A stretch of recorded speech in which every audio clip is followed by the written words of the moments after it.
Hello, my name is Phil and welcome to my channel Creative Rebellion, a space where we can all learn and become more creative together. I fundamentally believe if you are human watching this, that you are creative. You just might not have an artistic expression of your creativity, for example, painting, drawing, or coming up with ideas, or whatever your creativity looks like. It might not have an artistic expression. That doesn't mean that you are not creative. I want to say, first of all, thank you so much for subscribing to my channel. It means so much. I love YouTube and I love creating things. So if you've been joining me my journey as I've been releasing some videos, thank you so much. In my last episode, I looked at how limiting ideas could possibly help your ideas be more successful. I am in the process of finding out if I am autistic and if I have ADHD. And actually, I hoped by now that I would find out, but it looks like I will find out in the same week in October if I have autism and ADHD. And this is something that I've been thinking a lot about, especially to do with creativity. And then I realized possibly that there are restrictions to how I work and function. And because of that, then my ideas might actually be better, or I might actually be more creative. So then I started researching, and boy, what I find out has encouraged me, and I hope that it encourages you as well. Now, you might be watching this and think, I'm not neurocomplex, I don't have autism, ADHD, or dyslexia. Why should I be excited about this video?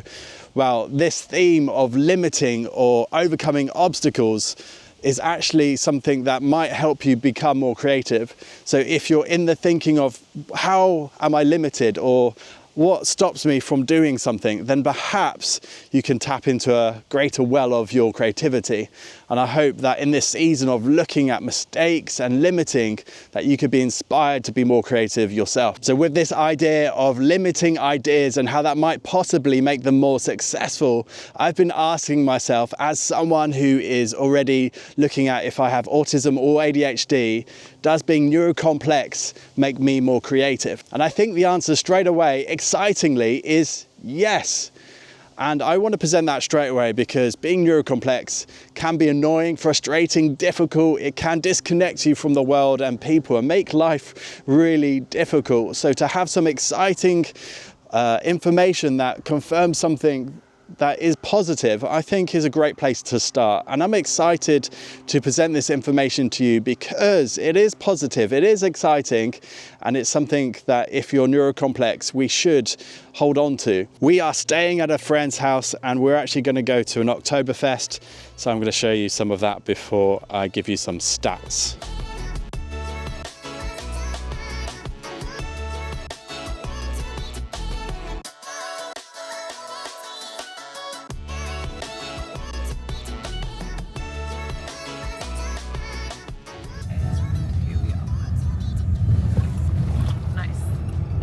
Like we beat the crowd. Yes. Yes.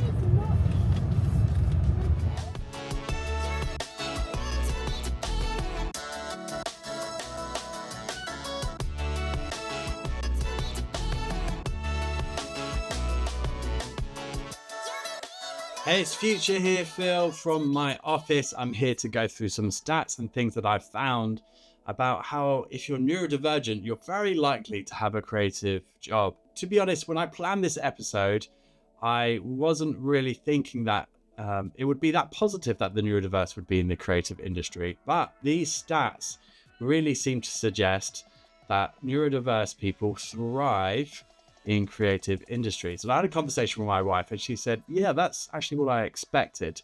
I clearly came in with more of a neutral mindset, but let's go through some of these positive stats. It's estimated that between 20 and 50% of those working in the creative industry are neurodiverse compared to 15% of the population at large. A 2025 study called Unlocking Neurodiversity, a Creative Advantage surveyed about 300 professionals in the creative industries and related creative fields, and they found about 48% of the creatives in that industry identify as neurodivergent, well above the general population estimate of 31%. In another UK context, about 20 to 35% of freelancers are estimated to be neurodivergent. translating to potentially over 2 million individuals within the freelance creative workforce. This makes sense because people who are neurodivergent want their own space and their own ability to work, and they might thrive in their own context. So freelancers have that option most likely as they work at home, and they can outwork their problems and work to their strengths. And I really like this sentence here. This overrepresentation is attributed to a natural correlation between neurodivergent traits and creativity within the conditions like autism, ADHD, and dyslexia, potentially enhancing unique thinking, pattern recognition, and innovative problem-solving skills valued in creative work. That is the reason why there is an overrepresentation. Those natural things that come out of autism, ADHD, and dyslexia potentially could enhance unique thinking. One of the ways I believe that we are creative is from problem solving. And if you think about it, if you have autism, ADHD, dyslexia, you're having to problem solve all the time. Your life is a problem. I would know this very well. And when I find out my results, I will talk more about that. But dyslexia for me, I have been diagnosed. I often have to change the words that I'm speaking and how I'm pronouncing, how I'm able to say words. That was a really good example because I can't speak properly. And therefore I'm thinking on my toes and my feet. And that's generally how my mind works. I'm always trying to outwork a problem and come across more naturally. There's 3 reasons in which I think that if you're neurocomplex, that makes you more creative. They are divergent thinking, they are intuitive thinking styles, and novel idea generation. They really speak into this idea that if you're neurocomplex, the way you process information and come up with ideas is just different. If you're neurocomplex, you already know that. The way you think and process is different. And actually that really helps with creativity. Often I talk about in-the-box thinking, and I have said for years before I studied myself and linked myself perhaps with being neurocomplex, that I didn't know where the box was, what the box looked like, or what I was meant to do with the box.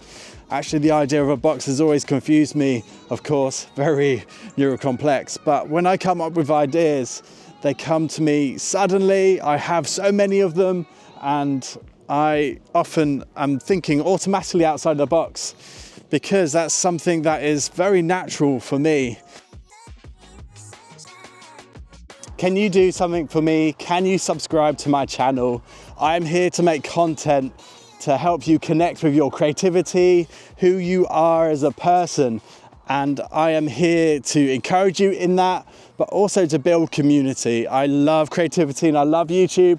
So could you subscribe? Could you hit that notification bell to be reminded every time I post a video? It would really help me build this channel and what I'm doing here at Creative Rebellion. I think this is a topic that I will build more on in my next episode. And I really want to look at how limiting ideas, especially if you're neurocomplex, can help you be more creative.